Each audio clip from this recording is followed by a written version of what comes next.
আজকে কম সিসির বাইক নিয়ে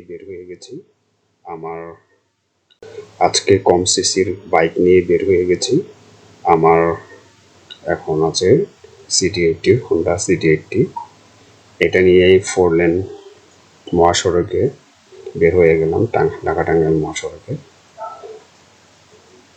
তো এই গাড়ি নিয়ে বের হয়ে অনেক সময় ভয় লাগে, কারণ বড় গাড়ি যখন পাশ দিয়ে চলে যায় বাতাসের ধাক্কায় পড়ে যাওয়ার সম্ভাবনা থাকে বেশি, এই কারণে।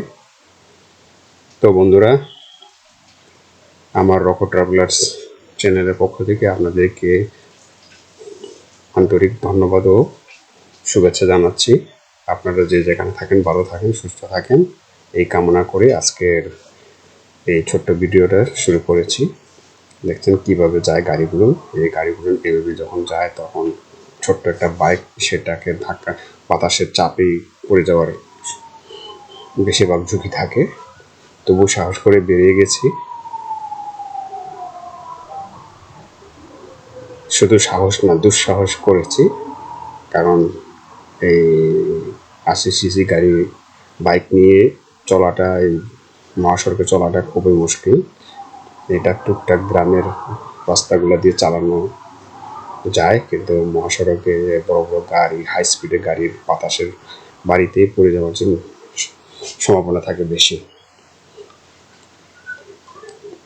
তো বন্ধুরা, দেখতে পাচ্ছেন আপনি রোডের সাইড, সড়কের সাইড দিয়ে চলতেছি, কারণ কখন কোন দিক দিয়ে গাড়ি চলে আসে টেরও পাওয়া যায় না, এতটা স্পিডে চলে আসে।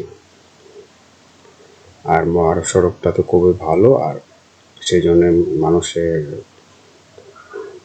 কোনো চিন্তা ছাড়া, ভাবনা ছাড়া গাড়ি স্পিডটা তুলে ফেলে। এখানে কোনো ভয়ের কারণ নেই। এক একটা গাড়ির স্পিডগুলা দেখলে মাঝে মাঝে আমার বুকটা কাঁপে ওঠে, শরীরটাই কাঁপে ওঠে। তো বন্ধুরা, চলুন যাইতে থাকি, কতদূর যাওয়া যায়, কিভাবে। কারণ দুঃসাহস যখন করেই ফেলেছি, আমাকে যেতেই হবে মহাসড়ক দিয়ে। তবে পুলিশ বাধা না দিলেই হলো।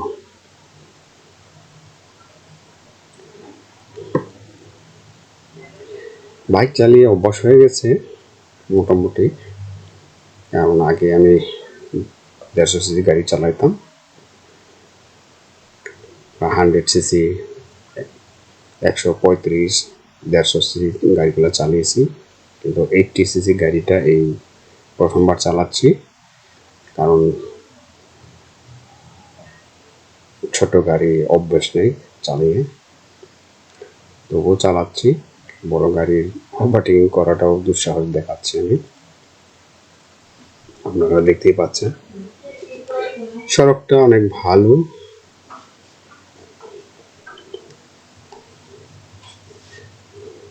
কিন্তু গাড়ি, বাইকের প্রেশারটা কোলাবে না। আমি সাধারণভাবে টানতেছি এই 80 এই পর্যন্তই, কারণ 80 সিসি 80-র উপরে টানলে পরে ইঞ্জিনের অবস্থা কেরোসিন হয়ে যায়। তাই কম স্পিডে চালানোর চেষ্টা করতেছি কন্ট্রোলের মাধ্যমে। আর ছোট গাড়ি হাই স্পিডে চালাইলেও আবার সমস্যা হয়ে যায়, ইঞ্জিনের আওয়াজ পরিবর্তন হয়ে যায় এই জন্যে। আর মানুষে আমার বাইক দেখে তাকিয়ে থাকে যে এই হাইওয়েতে ছোট গাড়ি চালাচ্ছি, এই জন্যে আমার দুঃসাহস দেখে মানুষে খুবই অবাক হয়ে যায়।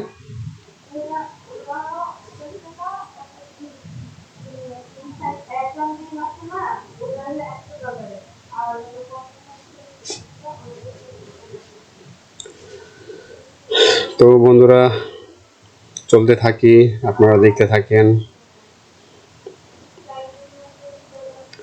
তবে যাওয়ার আগে,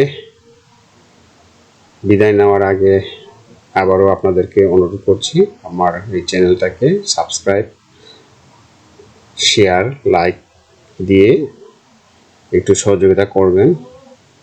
আমি চেষ্টা করতেছি ভালো একটা ভিডিও দেওয়ার জন্য আপনাদের তরফে, কিন্তু আমার সেভাবে ভিডিও করা হয় না, আর সেভাবে আওয়াজ পরিবর্তন হয়ে যায় এই জন্যে।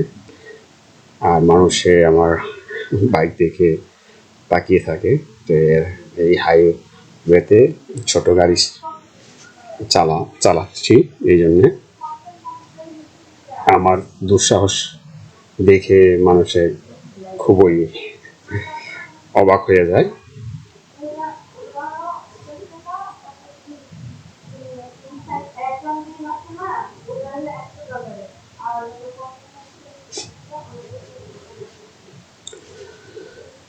তো বন্ধুরা, চলতে থাকি, আপনারা দেখতে থাকেন। তবে যাওয়ার আগে, বিদায় নেওয়ার আগে আবারও আপনাদেরকে অনুরোধ করছি আমার এই চ্যানেলটাকে সাবস্ক্রাইব, শেয়ার, লাইক দিয়ে একটু সহযোগিতা করবেন। আমি চেষ্টা করতেছি ভালো একটা ভিডিও দেওয়ার জন্য আপনাদের তরফে, কিন্তু আমার সেভাবে ভিডিও করা হয় না, আর সেভাবে এডিটিং করতেও পারি না ভালোভাবে। চেষ্টা করতেছি একটা মানসম্মত ভিডিও দেওয়ার জন্য। তবে আপনাদের সহযোগিতার উপর নির্ভর করে, আপনারা যত আমাকে সহযোগিতা করবেন আমি হয়তো ভালো করার চেষ্টা করব। তো বন্ধুরা, চলুন যেতে থাকি, দেখতে থাকেন।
ঢাকা টাঙ্গাইল মহাসড়কটি আপনাদের কাছে কেমন লাগে আপনারা কমেন্টসে জানাবেন। আমাদের এই ঢাকা টাঙ্গাইল হাইওয়েটা 4 লেনটা, আর এই হাইওয়েতে আপনারা বাইক চালিয়েছেন কিনা সেটাও জানাবেন। আর আপনারা এই হাইওয়েতে বাইক রাইড করে আপনাদের কীরকম অভিজ্ঞতা হয়েছে সেগুলো একটু কমেন্টসে জানাবেন। Thank you, bye by.